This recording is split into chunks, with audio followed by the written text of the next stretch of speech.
as férias escolares de janeiro, aumenta o tempo livre das crianças e, junto com ele, o uso de celulares, tablets e televisão. Especialistas alertam que o excesso de telas pode prejudicar a postura, a concentração e o desenvolvimento infantil.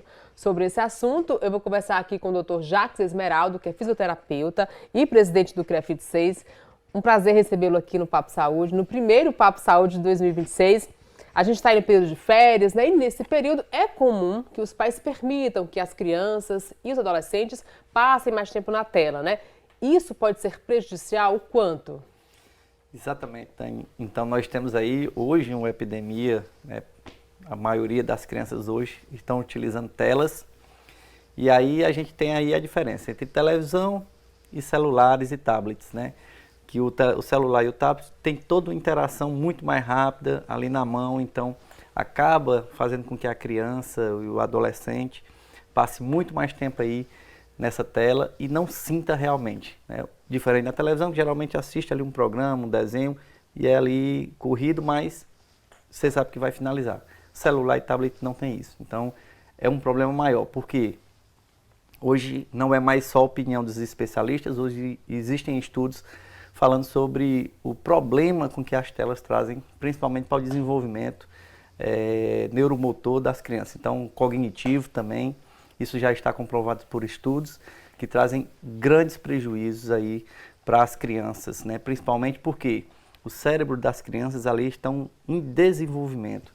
Então, todas essas conexões neuronais, elas vão se formando ao longo do tempo e elas necessitam não só da questão de leituras, aprendizados de forma geral, mas também de fazer atividades. Então, as crianças antigamente, né, ali, vou botar aqui do meu tempo,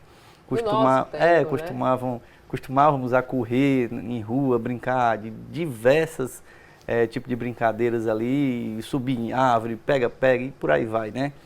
E hoje a gente não vê mais as crianças fazendo isso, né? No máximo ali tem um futebolzinho, alguma outra atividade assim, mas é a minoria. Hoje, a grande maioria, até pelas condições de vida hoje, os pais trabalhando muito, né?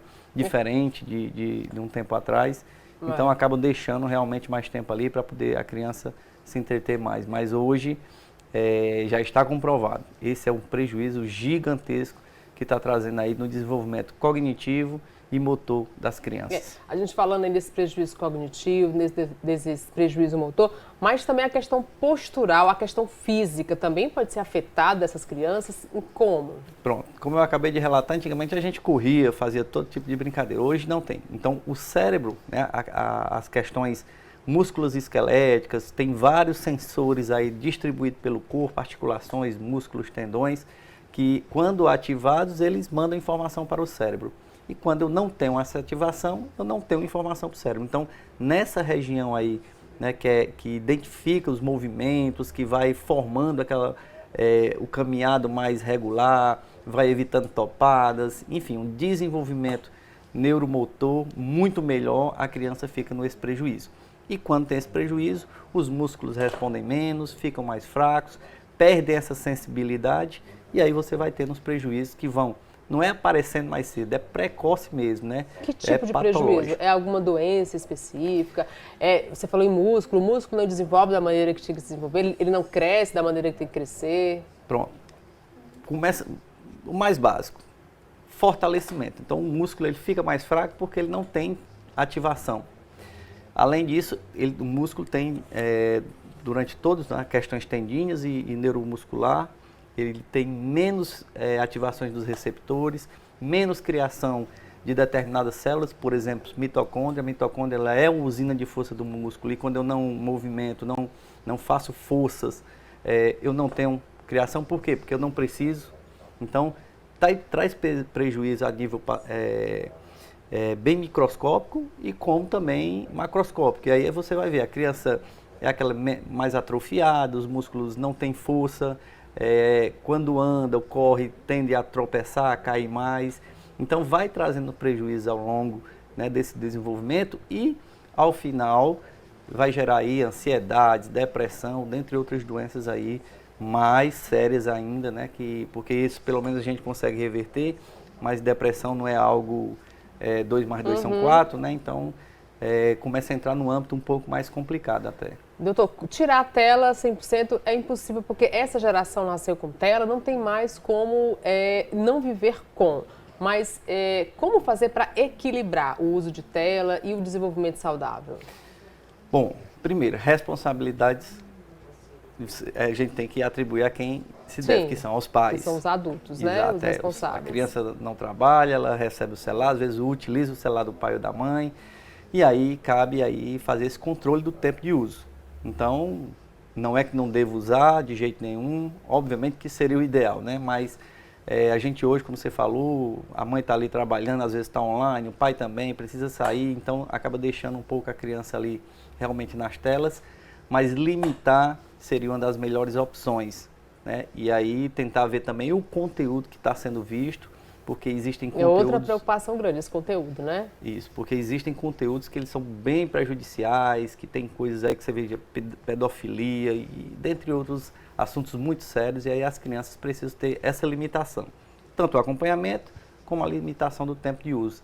Porque usou demais, o cognitivo é abalado, o físico é abalado e vai gerando aí outras doenças mentais a longo prazo. O senhor, como fisioterapeuta, qual é a orientação que o senhor passa para os pais nesse contexto? Bom, a gente tem aí a terapia ocupacional para estar tirando um pouco mais dessas telas, trabalhando, né, algumas fraquezas que a criança tem nesse desenvolvimento, fazendo aí essa ligação do motor com o cognitivo, que aí a criança consegue fazer essa ligação mais forte, desenvolver muito melhor.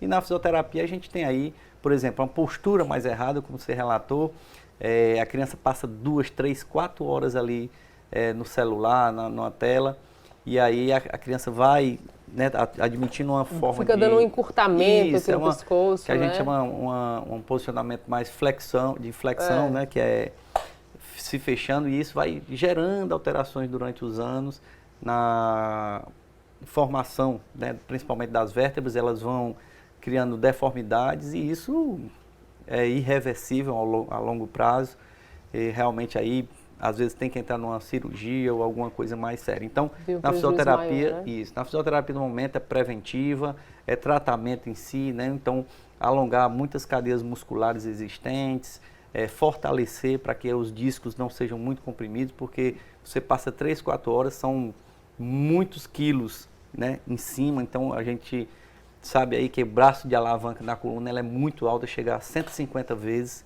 um peso, então se você pega 1 quilo aqui para apanhar, ele chega lá na lombar 150 quilos. Isso é só para você ter uma ideia de quanto que a coluna sofre aí durante o tempo. Então, ficando sentado, tem atrofia muscular, a carga vai aumentando cada vez mais, danifica, né, toda a questão estrutural da coluna, principalmente os discos que são os que mais sofrem, e depois vem a questão ósseas e articulares, que também. Que atividades, então, a fisioterapia, o CREFITO, de maneira geral, recomenda para tentar coibir esse excesso de telas? É a brincadeira ao ar livre, é a corrida, a própria musculação, a partir de que idade que se recomenda? A musculação, só entrando logo nesse âmbito aí, você precisa ter um acompanhamento no caso da criança, porque a criança ela não tem esse preparo muscular ainda, né? Principalmente se for aquele que passa muito tempo em tela, que tem menos ainda adequação dessa musculatura. Aquela criança chamada aquela criança de condomínio, né, que se fala. Hoje a gente chama assim, mas está generalizado. Sim, hoje as crianças, a maioria, realmente não fazem nenhuma atividade, então você vê a obesidade, vê diversos sinais que já estão dando alerta, mas às vezes os pais, até por falta de conhecimento, não é porque não querem reconhecer isso, mas não reconhecem realmente os sinais, mas as crianças já apresentam e a gente tem que estar alerta para isso. Então, as atividades, elas devem ser supervisionadas, e no caso da musculação, para uma criança tem que ser bem específica, que não pode exagerar também, então ter um personal seria o ideal, não tem cargas pequenas, 1 quilo, 2 quilos no máximo, não pode se passar disso.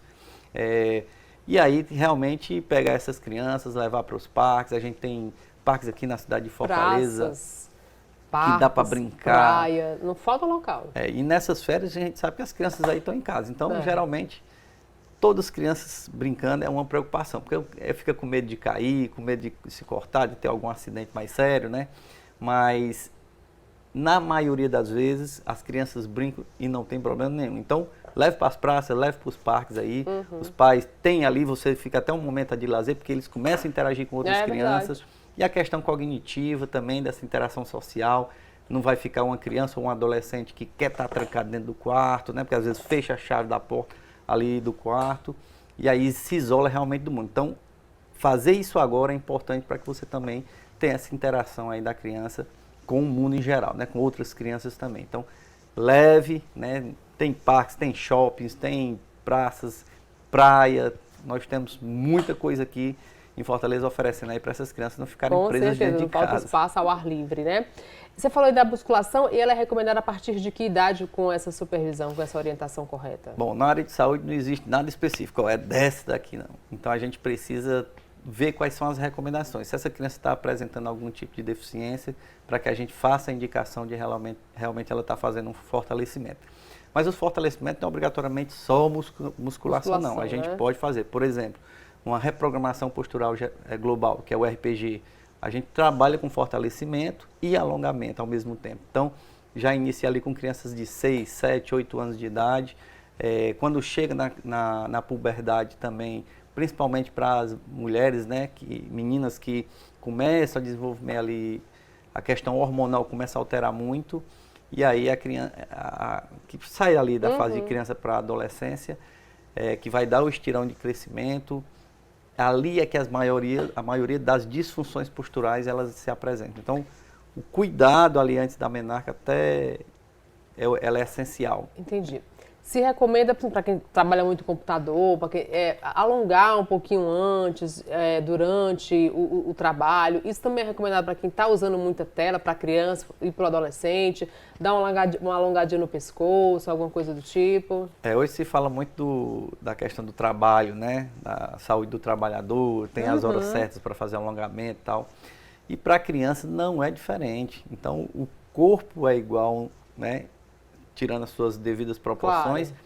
Mas a fisiologia é igual para todo mundo, tanto para a criança quanto para o adolescente, e eles também necessitam ainda desses alongamentos, dessas paradas, se fala ali em cada meia hora, cada uma hora, mas obviamente cada caso é um caso, então precisa ser analisado. Se é um adolescente que está estudando, você não vai estar atrapalhando a cada meia hora, né? Então, principalmente ali pré-vestibular, então é o contexto, mas pelo menos ali a cada 1 hora, 2 horas, obrigatoriamente parar ali um pouquinho o que ele está fazendo, para dar uma caminhada, um alongamento, tentar fazer alguma atividade que requeira mais do físico, né? Para poder a criança dar só uma paradinha ali e não ficar essa estática toda hora. Entendi. E como é que o CREFITO 6 está disponível para orientar pais e responsáveis nessa batalha aí, nessa conciliação? Bom, a gente tem aí nossas redes sociais que a gente divulga também muito material sobre essas questões que interferem na sociedade e estamos disponíveis aí nos nossos canais também digitais. Qual é a rede social? Então nós temos CREFITO 6 no Instagram e Facebook, e aí a gente tem nossa página também, crefito6.org.br, onde você pode entrar, tem formulários lá para você preencher, tirar suas dúvidas, ligar para a gente, nós estamos aí disponíveis para que tire todas as dúvidas possíveis. Tá ótimo, doutor Jacques. Muito obrigada pela participação aqui no Papo Saúde. Foram sim, informações super importantes que eu vou levar, inclusive, para a minha vida pessoal, né? Para os meus filhos, que agora nessas férias tá difícil tirar a tela, mas eu estou tentando equilibrar e eu não vejo a hora de começar as aulas. Não é fácil, mas eu acho que cabe um esforço, né? A gente quer tentar ver os filhos aí cada vez melhores, né? Sem dependência emocional, sem dependência, principalmente de telas aí, do jeito que a gente